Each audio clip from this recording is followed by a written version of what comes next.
What is going on, guys? Dayton here, aka Dr. Autoflower, back at you with another video in the grow room. And today we're going to get into more question and answers. We got a bunch of questions on my last video. People asking some really great questions, so I wanted to get to some of these, and looks like the last video turned out pretty good, so I thought I might as well do another one. Before we get into this video, guys, if you can help me out and smash that like button down below, it really would mean a lot. Let's try to get this over 500 likes. The algorithm has been kind of annoying lately with YouTube. They've been really restricting a lot of the community lately, so the more people hit that like button, the easier it'll be for this to be spread around. If you can share it, that would be awesome. Also, it really helps to leave a comment too, so if you can do that, I'd be really appreciative. Especially right now in the slow part of the grow where I'm not really doing too much. I'm just waiting for these girls to recover. So more content to come on that, but let's get right into the questions. Let's go. So this is a great question here that I got from Knowledge Power. What genetics do you use when growing autoflowers? So I get asked that a lot, and usually my go-to answer is Mephisto genetics. And I'll tell you guys why. So growing autoflowers over the years, I found there is quite a lot of companies that try to get into autoflowers, but they're not producing the highest quality of autoflowers. They're kind of lacking sometimes. Some of them can come out really good, some of them not so much. But the breeder I've had usually 100% dank genetics with always, like I don't really have to worry about if one's going to be a waste of time or, you know, it's not going to be that great of a smoke, is definitely Mephisto genetics. They have been probably the top dog for the last 8 years or something like that, where they've just put out such good quality and their crosses are so nice, and over the years they definitely earned the reputation of being one of the best autoflower genetics producers. So definitely that is my go-to. Pretty much you can choose anything out of their genetics and you're going to be very happy with the end results, especially if you're a photoperiod grower. I can say hands down I've had genetics from them that has beat out quite a bit of my photoperiod grows. Some of the most dankest, stickiest stuff out there. That's one thing that kind of sets autoflowers apart from photoperiods. They can be so sticky and dank, and the flavor can be really good too, and the effects are pretty much on par with a lot of photoperiods. I think one of my favorite all-time genetics I grown from them was the Cosmic Queen, I believe that's what it's called.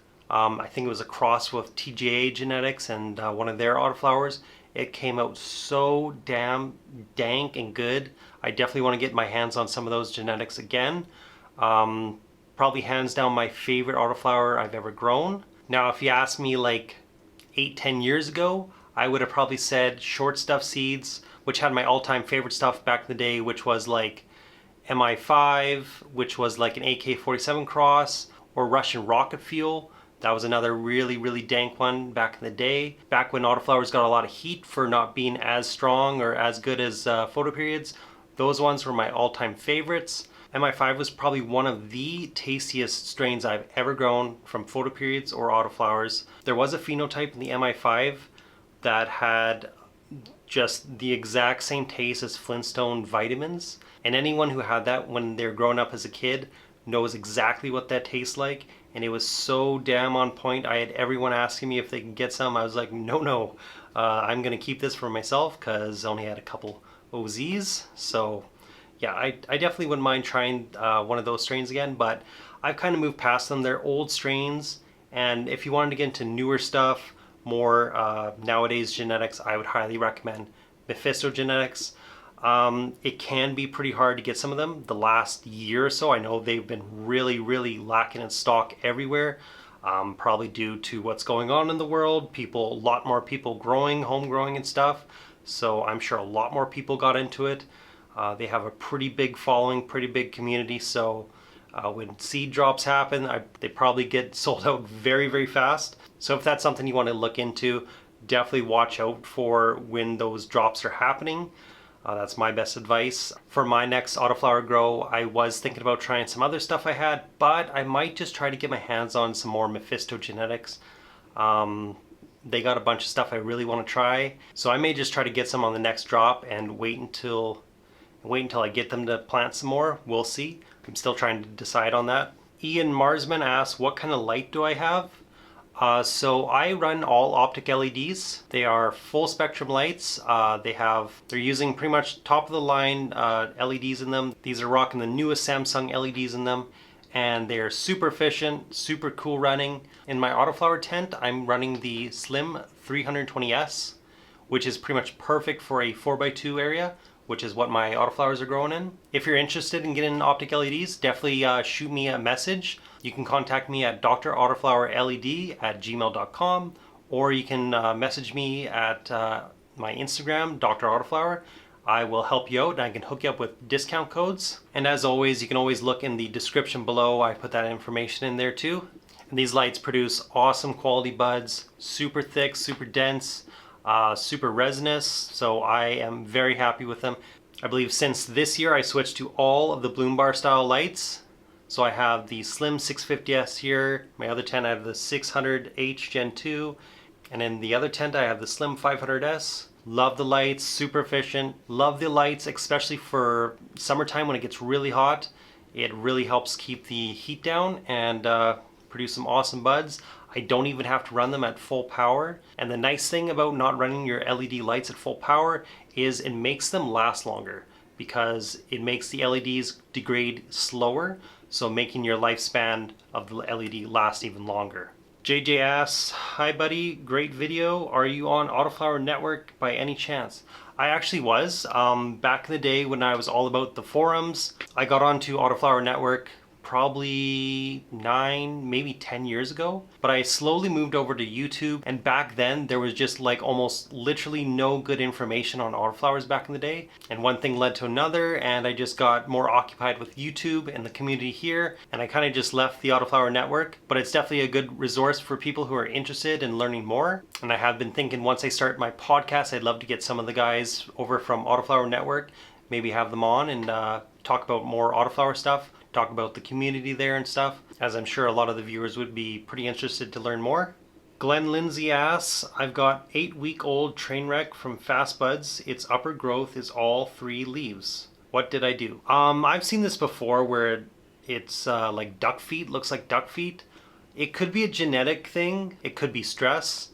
I'm not really sure what you're doing with your grow. But I've also had that myself, but I've also had great results with it too. I don't really think it's necessarily a stress thing. It could just be genetics. As long as your growth is nice and healthy and happy, I wouldn't be too worried about it.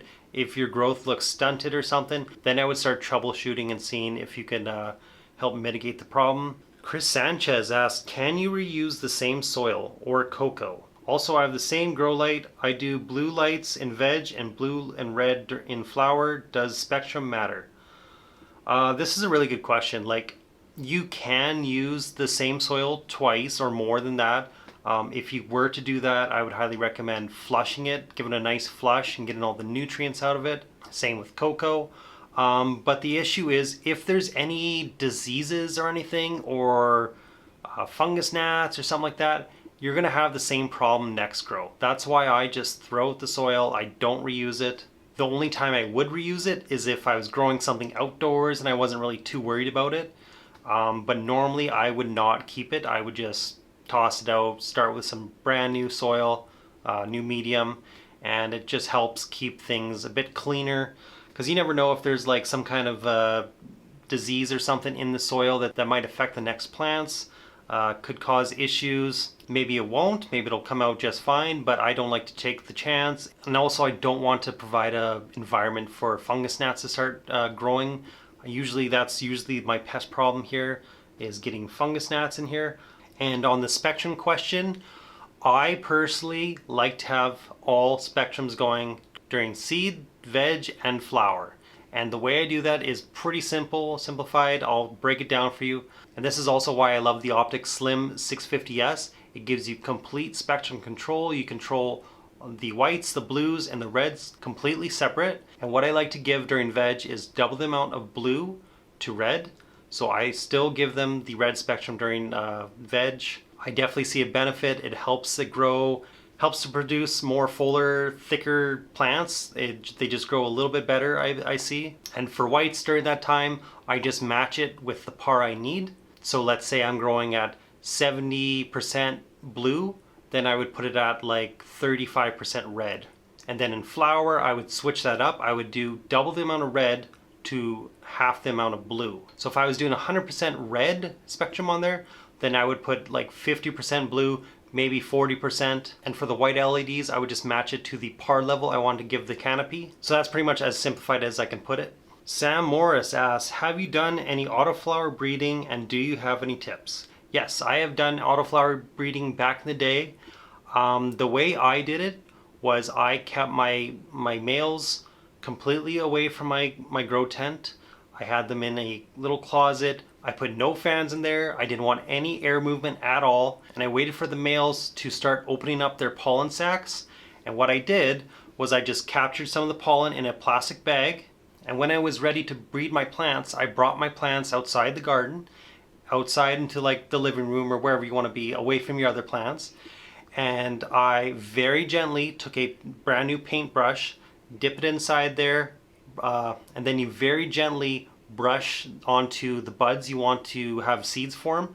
So if you don't want the entire plant turning into seed, that's one way you could do it, where you can just breed an entire branch or just one bud or whatever. And then right after that, I put a Ziploc bag and I would like close it off. And the rest of the plant, I would take a water spray bottle, spray the whole thing down. So that makes sure if any little pollen blew away while you're doing the paintbrushing thing, will be completely killed because water kills the pollen. Now I've done this a couple times and pretty much worked perfectly. Never had seed issues where it seeded other parts of the plant. But pretty much you need regular genetics. So that's how I did it back in the day. Nowadays, it's a little hard to get regular genetics. Pretty much most of the autoflower genetics you see out right now is all feminized. They do this because they don't want you to be able to flower and breed your own seeds and stop buying from them, because that's how they make money. How I personally would do it is I would make friends with a breeder and be able to get some regular seeds, because they all have the regular seeds. They just don't want to give it out. Maybe if you make some friends. I've had some breeder friends who hooked me up with regular seeds. If I wanted to, I could breed those. I personally haven't really got into it too much. Maybe one day I'll get into breeding and start making my own lines, but for now I'm pretty happy with what I'm doing. But that's kind of my advice if you want to do some breeding. If you want to do breeding with like photo periods and stuff, I'm not too keen on that. I've never really done that yet. I have bred with autoflowers.